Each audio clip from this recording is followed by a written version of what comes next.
And now with the introduction of today's program, Dave Brooks. Thank you. Good afternoon, everybody. I am thrilled to be able to introduce two great clinical leaders who are going to tell you about advances in the delivery of neurosurgical and brain tumor care. And most importantly, this is happening right here in our Everett community through a very unique partnership between Providence Everett Medical Center and Swedish Neurosciences Institute. Our first speaker, who's already been recognized, Dr. Sanford Wright, needs very little introduction to this group. He's been practicing neurosurgical care in this community for almost 30 years. He's both a community leader and a clinical leader. He has the support of thousands, one of which is in the room, thousands of former patients who he has helped, and support from even more friends. He's added great value to Everett and beyond. He will share more about our second speaker, but let me take a second also to introduce Dr. Greg Foltz. Dr. Foltz is a member of the Swedish Neurosciences Institute, a graduate of the UW School of Medicine. Thank you. All right, there you go. And a former professor at the University of Iowa. In a few short years since returning to Seattle, he has helped develop Puget Sound as a destination for some of the leading research and advances in care for patients with brain tumors. Oh yeah, and he's on the staff and performs surgery at Providence Everett Medical Center. But first, Dr. Wright.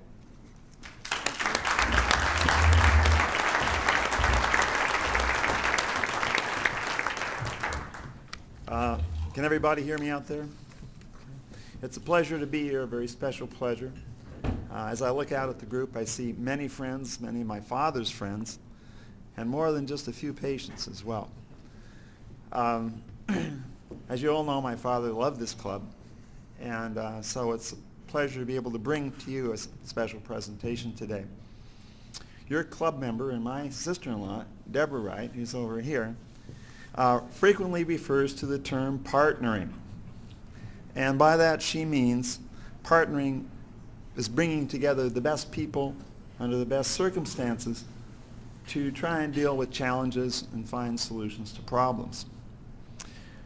In the last 3 years, partnering has created a relatively new relationship or model between our Providence Everett Medical Center and the Swedish Neuroscience Institute that's located in the old Providence Hospital building in Seattle. And I'd like to show you through today's presentation that this partnership model truly brings us another measure of world-class care here in our community. The key players in the partnering process have been Dave Brooks, our CEO, and members of his senior leadership team, some of which are sitting in the back. There's Tom Brennan and Chris Burris. Thank you very much. Others, Mark Mayberg, Dave Newell, they were neurosurgeons at the University of Washington for years, and now they're the co-directors of the Seattle Neuroscience Institute. And finally, another administrator, Marcel Lowe, who is the director of operations at the Cherry Hill campus and the Swedish Neuroscience Institute. And I might add for you Rotarians that Marcel is past Rotary International member, a Harris Fellow, and a very good singer, from what I understand. With us today, we have our neurosurgeon, Greg Foltz, who will speak to you in a few moments. He's been part of this partnership model. And please note, Greg is not only on staff at Swedish Medical Center, but he's on staff here at our hospital as well. Within the last year, Greg organized the Advanced Center for Brain Tumor Treatment at Swedish Medical Center. This became the centerpiece for the annual Swedish Foundation fundraiser. It was held at the Sheraton Hotel in Seattle about 2.5 months ago. 1,000 guests attended the banquet, and they contributed $4.2 million to brain cancer.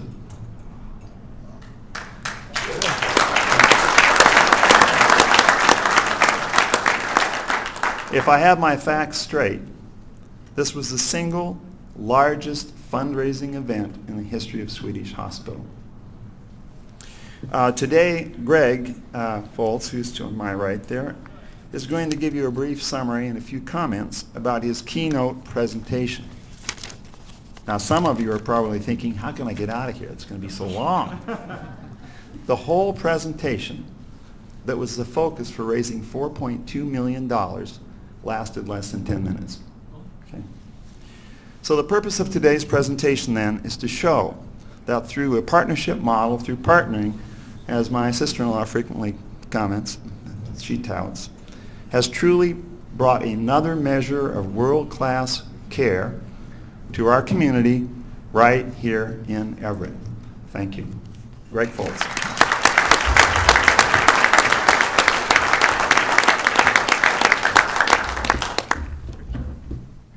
Thank you very much, Sanford and Dave. It certainly is a pleasure to be here to speak with you today. I'm going to be speaking about brain cancer, but I want to start with a few preliminary comments, sort of to talk about how these connections are made in life and how they lead to great things. First, I want to thank Deborah for the invitation to come and speak. There's a couple other connections, though, that I want to share with you. I've been coming to Everett for 3 years, and I come here because I myself come from a community, what you would call a rural community in the middle of Illinois. This is the life that I knew growing up, and all of my role models in life have really come from community members who have taken leadership themselves to solve community problems. When you're in the middle of a big city like Seattle, it's hard to find your sense of community, but it's very easy to find it up here in Everett. I want to just mention that as a context for my comments. As part of that, I came up to work with Sanford because I kept hearing about Sanford Wright, even down in Seattle. And I kept hearing about Sanford Wright Sr., even down in Seattle. And one of the biggest benefactors of our institute and one of the principal donors behind the Center for Advanced Brain Tumor Treatment is Dave Saby. Dave Saby is a former University of Washington football player, a lineman, as he likes to say. And as you all know, it was Sanford Wright Sr. that established a scholarship for UW football to allow people like Dave Saby to go on and become great successes in life. Again, I want to point out these connections that we have between Everett and Seattle. Along with that, there is a Sanford Wright Sr. scholarship that is available through this Rotary Club. And 13 years ago, that scholarship went to Ovid Stavrica, who is sitting here today. And Ovid has gone on to do some really remarkable things as a result of that scholarship, one of which is he is now working as part of the Pacific Northwest Brain Tumor Alliance on our new website to allow us to have patient communication online and with other doctors. So I just want to recognize Ovid and his scholarship and your contribution.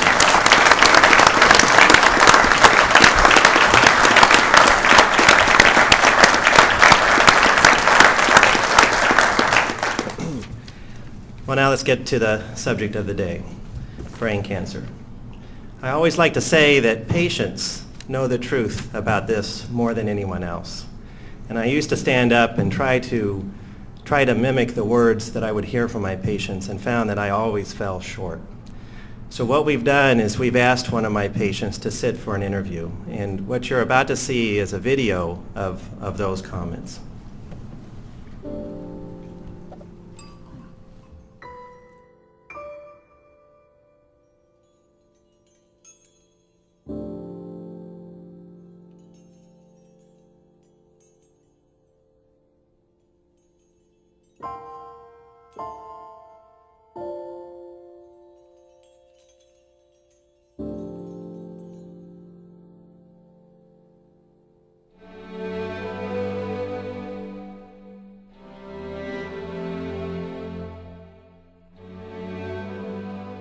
My name is Lori Topp. This is my husband, John.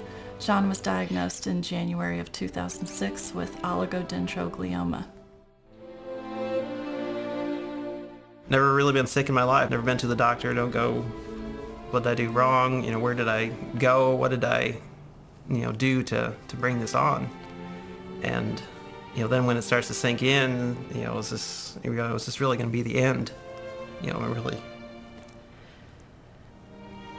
Just got a few days, months, weeks, whatever, and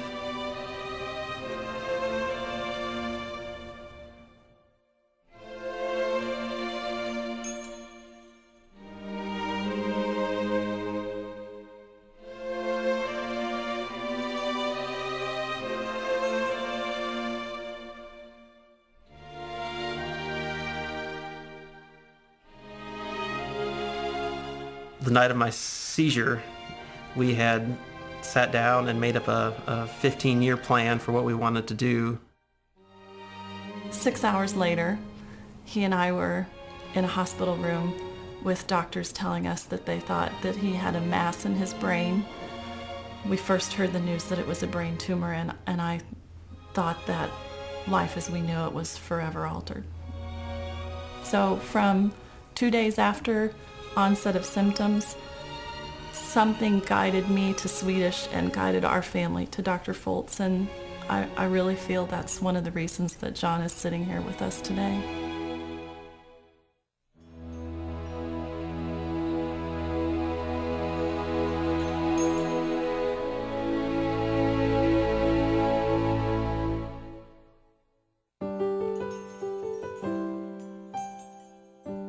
Nothing from December 30th forward has ever been the same as it was before. The 15-year plan doesn't exist anymore.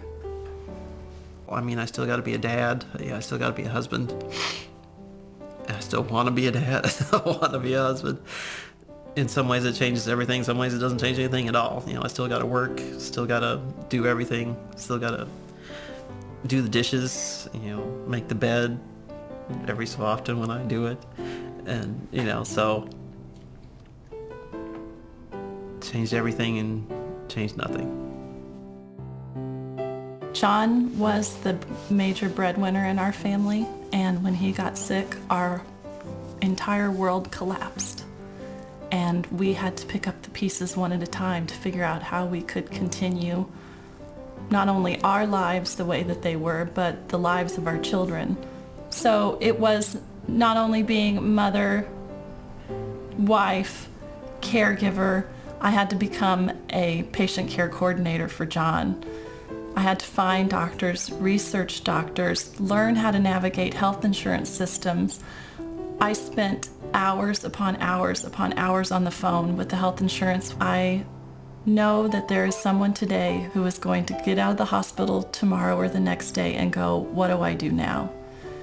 And my hope is that at some point there is an answer for that question, and they don't have to wonder and question and worry like we did. There are still cancer cells in his brain. They are growing today. Once they grow so much that they form enough of a mass to be seen on an MRI, we'll have to return back into treatment. This disease will eventually kill him. Every morning I say a prayer and thanking God for being alive. So, didn't do that before. I think the biggest things that bring me comfort day to day, hearing Isabel come down the steps in the morning, hitting the alarm one more time and knowing that I'm not going to be alone with, you know, Lori's going to be sleeping right next to me. What time is it now?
Well, I'd like to share a simple message.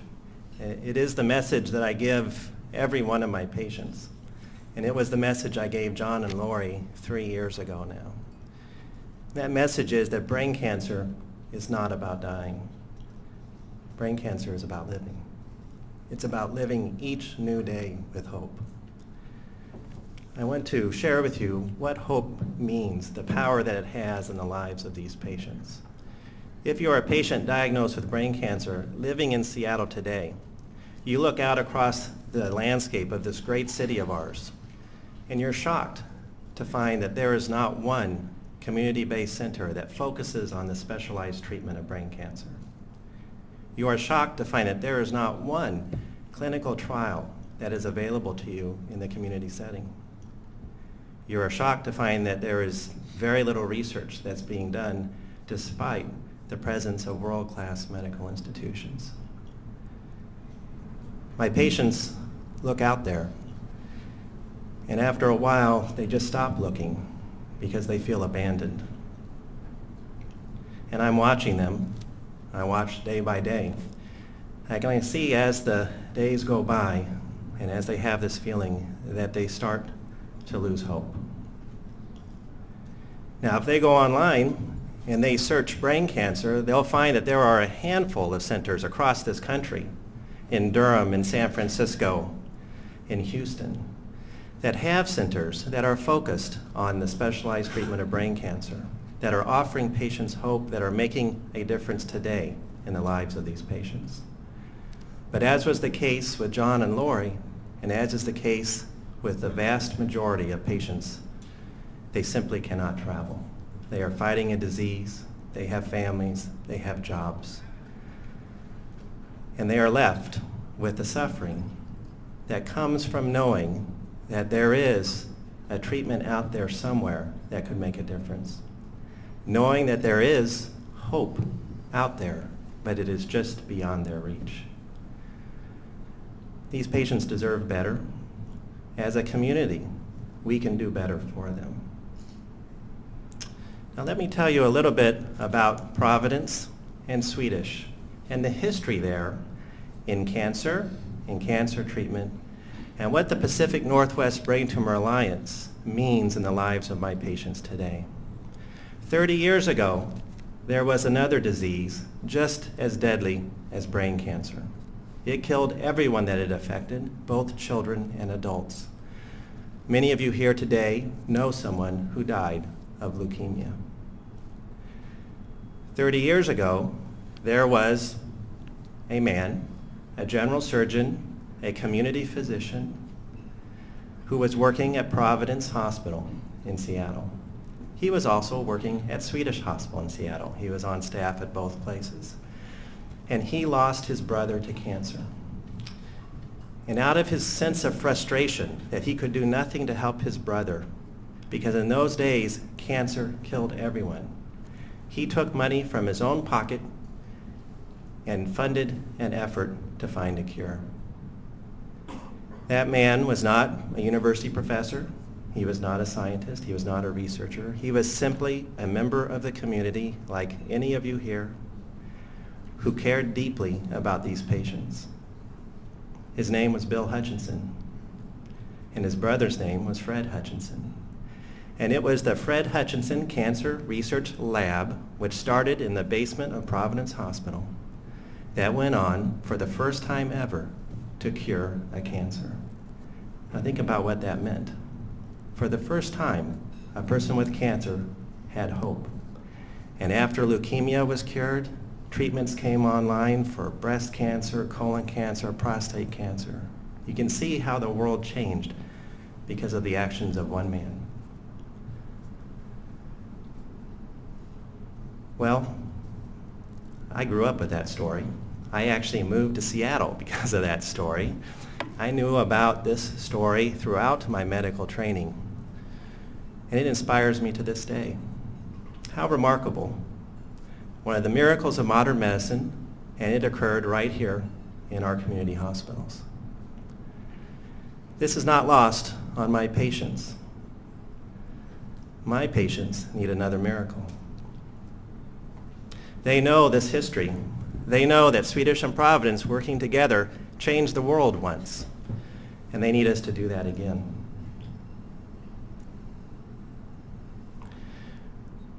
We need to make them feel that there is hope in their life, that tomorrow there is an opportunity and a chance that we will be bringing new treatments to them. And it's our job as a community to come together to support that effort. With the support of Providence we've been able to establish a multidisciplinary brain cancer treatment center right here in Everett. At the Providence Regional Cancer Partnership, there is a group of doctors, oncologists, surgeons, radiation doctors, as well as nurses who have all come together so that patients don't feel like they have to leave town to go to a different location in order to receive treatment. Through the Pacific Northwest Brain Tumor Alliance, we've been able to group a number of community hospitals together, of which Providence is the principal partner, so that we can reach out to these patients no matter where they live and offer them access to the latest investigational drugs and advanced treatments as part of clinical trials. Using the Center for Advanced Brain Tumor Treatment, we've pioneered approaches to brain cancer treatment that use genomic advances so that we can personalize therapy to match the treatment to the individual patient. It is through these efforts, working together, that we've been able to improve survival. John is now 3 years out from his diagnosis and doing very well, as well as improving quality of life. But that's not enough. We have a dream. The dream is for tomorrow where we can turn brain cancer from a 1 to 2 year survival to a 5-year survival and beyond. Turn brain cancer from a fatal disease to a chronic disease. As I like to say, both of my parents have cancer. They are both alive and well, and I expect that they will die of something else. This is what we need to do for brain cancer. But we can't do it alone. It is clear that this is what's called an orphan disease. With only 20,000 people throughout the country, this disease will not attract attention from big pharmaceutical companies. It won't even attract attention from the NIH or even from the Standard University. This is truly a disease that needs grassroots support. It needs communities to come together and care for their members. These are our neighbors, these are our families, these are our friends, and they need your support. So I ask you today to have raised awareness for brain cancer and the power that you have here in the community to help these patients. If you know their stories, as you know John and Lori's, you'll have no trouble opening your heart to them. And together, we will bring that new day of hope. Thank you.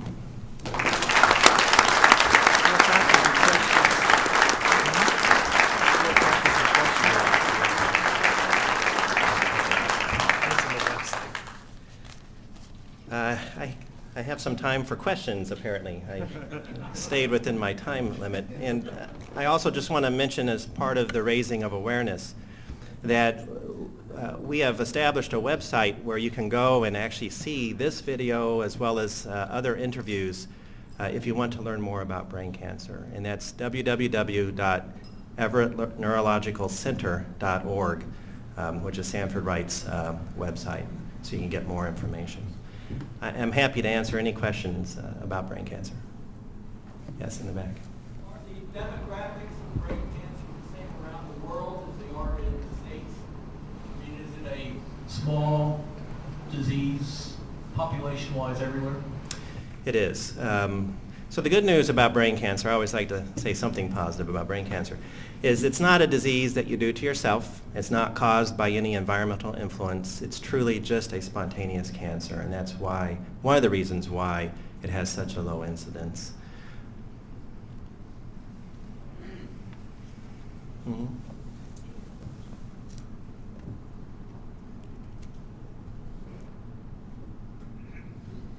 I was just wondering how prominent it is in the Northwest because of the breast cancer effect that we have in the Northwest. We have so many more breast cancer patients or survivors. Is this something that is more prevalent in the Northwest? To answer this question, number of patients per year in the state of Washington is about 1,000 that will have this diagnosis and will die of this diagnosis. We don't have an increased prevalence here, but very interestingly, we have an increased death rate. Our patients don't do as well, and I like to think they're doing better now, but that's because there's been this absence of a center that's really focused on their well-being all this time. I want to be very clear about brain cancer because I think it's very important to understand. There's only 20,000 patients a year that have this disease, but there are far fewer patients that have testicular cancer, about 8,000, and yet all of you know about it because Lance Armstrong beat that disease and has made that a cause. 20,000 patients a year is about the same as ovarian cancer. There's a few more of those, but we all know very much about ovarian cancer, again, because these causes are very much advocated for in our society. And in fact, more patients today by far die of brain cancer than leukemia because of the advances that have been made. It's a major health problem, but it's not nearly on the scale of breast cancer, which is measured in the hundreds of thousands. These patients cannot advocate for themselves. From the minute they get this diagnosis, they are fighting this disease, and the disease never lets up. When you only have a year or two to live and you're counting your priorities and trying to make the most of your days, they just do not have the energy to get out into the community and advocate. And that's why it's incumbent upon us to take this cause up for them. Yes, sir. What in your judgment is making a difference in the results of the gentleman we saw in the video who's beating the odds, so to speak? Yeah, we feel very, very strongly that one of the reasons why there hasn't been progress is that cancer is a very heterogeneous disease. All of us in this room are different. Just looking at us, we can see that. And cancer is no different. We all have a different tumor when we get them, and they respond differently to medicine. Nowadays, medicines are very targeted. So you'll have a drug that works against a specific molecule. Knowing whether or not that molecule is expressed in a tumor is the whole key as to whether, as a physician, you think it's going to work. What we see is that if you take 100 brain cancer patients and you give them one of these targeted drugs, it will work in about 15% of patients. But as a doctor, it's impossible to predict which 15%. And as a result, in a disease as highly aggressive as cancer, if I try that drug not knowing if it's going to work or not, and I make the wrong choice, it's too late for the patient. In 3 months, that tumor will have grown into an area of the brain where we can no longer save them. So being able to know up front which is the correct treatment for which patient, I think, is what's made a big difference in our program, in the case of John Topp and many others. It's not just this type of brain cancer, but any tumor that goes to the brain. They pose particular challenges because they are somewhat rare, and it's hard to do the sorts of large studies where you can find one drug that works for everyone. We have to tailor that therapy. Mm-hmm. What are they doing in the places like San Francisco and places where they have this medicine that we can't do here? Great question. They are doing absolutely nothing there that we can't do here. And in fact, when we set up the alliance, the first thing I did was contact the leaders of the top 5 brain cancer centers. It just so happens that it's a very small world, so we know each other well. And Mitch Berger, who's the head at UCSF, used to be the head of the University of Washington. 10 years ago, he moved there. And so we had him come visit and asked him, what are you doing and how can we replicate that? And it was really with their guidance that we set up the Center for Advanced Brain Tumor Treatment and the Alliance so that we could provide a centralized resource to do the genetic testing, to do the sorts of science that we need to do to support clinical trials, but then form the Alliance so we could reach out into the community. Because let's face it, a patient today can't afford the gas that it takes to drive from Everett even to Seattle, let alone farther. And we've extended this alliance throughout the state of Washington as far, into Montana, Alaska. I even had a patient from Turkey come over, which is rather expensive, but to be a part of this program. So we can do it here. Again, the difference is it never was done before. It just takes support from the community and leadership from the hospitals involved to recognize the value. Again, this is not a moneymaker. This is a commitment. I like to say that if you are a community hospital, you have a mandate to take care of every patient in your community, no matter how rare the disease or unusual. People deserve to be taken care of at home with their families and with their support groups. So I applaud Everett and Providence Everett for the support of the program. Another question, is there a difference between brain tumors and brain cancer? Yes, there is. And you've picked up on the fact that I never, ever try to use the phrase brain tumors. The vast majority of brain tumors are benign, and they can be treated with surgery. We do this every day. With radiation, we do this every day, and they will not kill you. Brain cancer is a subset. It is a type of brain tumor which wants to spread throughout the brain, and that is why it's so deadly. And so I'm focused on that. If you've ever met someone who says, oh, I had a brain tumor, I'm still alive 20 years later, they did not have cancer. Cancer kills everyone. Mhm. Is the Hutchison Center part of this amalgamation? Yeah, so I didn't mention our partners in the Alliance. The rules to be a part of the Alliance are simply that you have to care deeply about these patients and our mission, which is to take care of the patients in the community. So we do have participants from the Hutch. We also have participants from the university. Particularly on the science side, we have people from the Institute for Systems Biology, the Paul Allen Institute for Brain Science. It's grown into a rather large alliance. Not all of them are taking care of patients, but they're all involved in some way improving treatment for patients through science. I think that was the last question I could take. Thank you very much.